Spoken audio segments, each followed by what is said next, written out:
स्वागत है आपका sympathy institute of homeopathic pharmacy channel में। हाजिर हैं हम आज फिर एक नए टॉपिक के साथ। आज का टॉपिक है क्रॉसकॉफ मेथड्स ऑफ डायनामाइजेशन। क्रॉसकॉफ साहब का जन्म 1788 में और मृत्यु 1853 में हुआ था। आइए जानते हैं क्रॉसकॉफ के बारे में। क्रॉसकॉफ साहब का पूरा नाम जनरल काउंट आइसमैन वोन क्रॉसकॉफ था।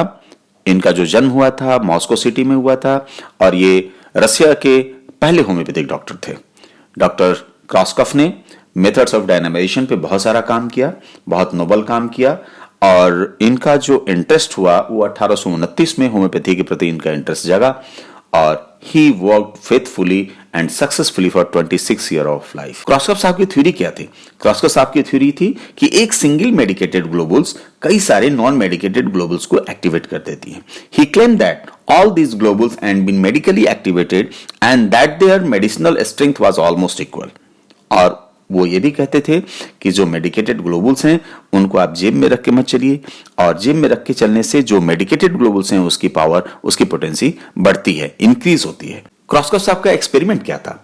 क्रॉसकॉफ साहब का एक्सपेरिमेंट तो ऐसे बहुत सारे एक्सपेरिमेंट इन्होंने किए, लेकिन जो पहला एक्सपेरिमेंट था वो सल्फर 30 का था। सल्फर 30 की सिंगल ड्राई ग्लोबुल्स को 13,500 अनमेडिकेटेड ग्लोबुल्स में सिंगल वायल में 5 दिन के लिए रखा इन्होंने और उस 5 दिन के बाद जब इन्होंने देखा तो सल्फर के साथ साथ में सारे ग्लोबुल्स जो थे इन्फेक्टेड थे और मेडिकेटेड ग्लोबुल्स हो गए थे। He also found that 100 stock can increase the next potency. Korsakoff साहब का जो फाइनल डायनामाइजेशन का जो फार्मूला आया वो ये आया कि एक सिंगल ड्राई मेडिकेटेड ग्लोबुल्स को हम 1000 नॉन मेडिकेटेड ग्लोबुल्स को सिंगल वायल में 24 घंटे के लिए रखेंगे, 24 आवर के लिए रखेंगे and if someone wants to increase the potency so उसको रखने के बाद जब सारी ग्लोबुल्स को मेडिकेटेड हो जाती हैं तो उसमें 100 सिंपल स्टॉक देना है।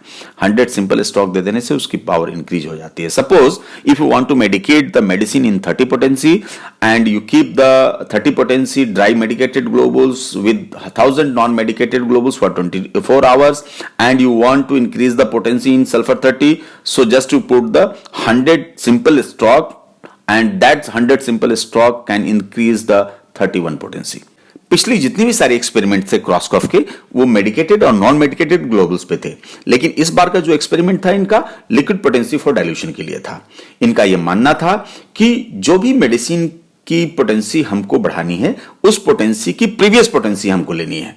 सपोज मान के चलिए कि हमको 31 पोटेंसी की सल्फर की रिक्वायरमेंट है तो हम बॉटल जो लेंगे वो सल्फर 30 की लेंगे। सल्फर 30 की पोटेंसी की बोतल को हम खाली कर देंगे और खाली करने के बाद उसमें 100 ड्रॉप वहीकल की डालेंगे और 100 स्टॉक देंगे।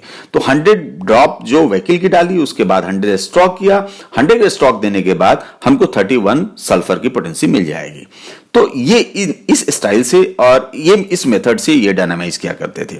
इनका ये मानना था कि डॉक्टर हेनिमैन सर का जो मेथड था वो साइंटिफिकली एक्यूरेट था, बट इनके डायनामाइजेशन में इन्होंने कंप्यूटराइजेशन एंड ऑटोमेशन को भी ऐड किया। अब इसमें इनका यह विश्वास था कि जो सेम कंटेनर को हम यदि यूज करते हैं तो उसकी पोटेंसी जो होती है वो एक्यूरेट होती है और ज्यादा इफेक्टिव होती है और माइन्यूट डोज को फॉलो करती है। आइए जानते हैं methods of single vial dynamisation क्या है। क्रॉसकॉफ साहब सिंगल वायल में ही कैसे डायनामाइज किया करते थे उसके बारे में कुछ जानते हैं। इस स्लाइड में आपको दिख रहा होगा 3 CK की बोतल यहां फिल की हुई है। 3 CK की बोतल का मतलब CK का मतलब होता है सेंटिसिमल क्रॉसकॉफ। चूंकि क्रॉसकॉफ साहब ने इसको बनाया था, इस स्केल सेंटिसिमल स्केल था और क्रॉसकॉफ साहब ने बनाया था इसलिए इसका नाम CK रखा। थर्ड पोटेंसी है, थर्ड पोटेंसी को 100 टाइम सकशन दिया इन्होंने।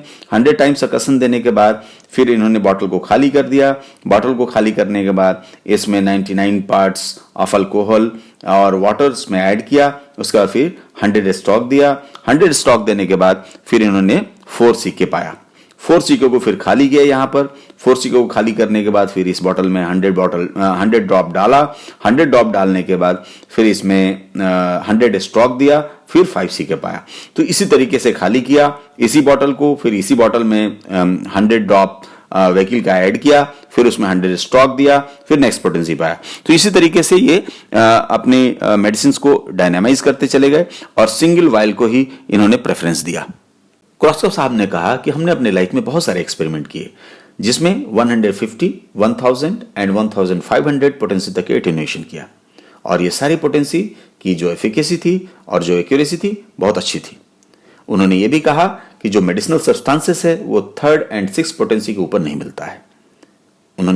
उनका ये मानना था, उनका ये विश्वास था कि एक सिंगल मेडिसिन जो मेडिकेटेड हो, वो मेडिकेटेड ग्लोबुल्स कई सारे नॉन मेडिकेटेड ग्लोबुल्स को कम्युनिकेट करने के लिए, इन्फेक्ट करने के लिए, मेडिसिनल पावर बढ़ाने के लिए काफी है।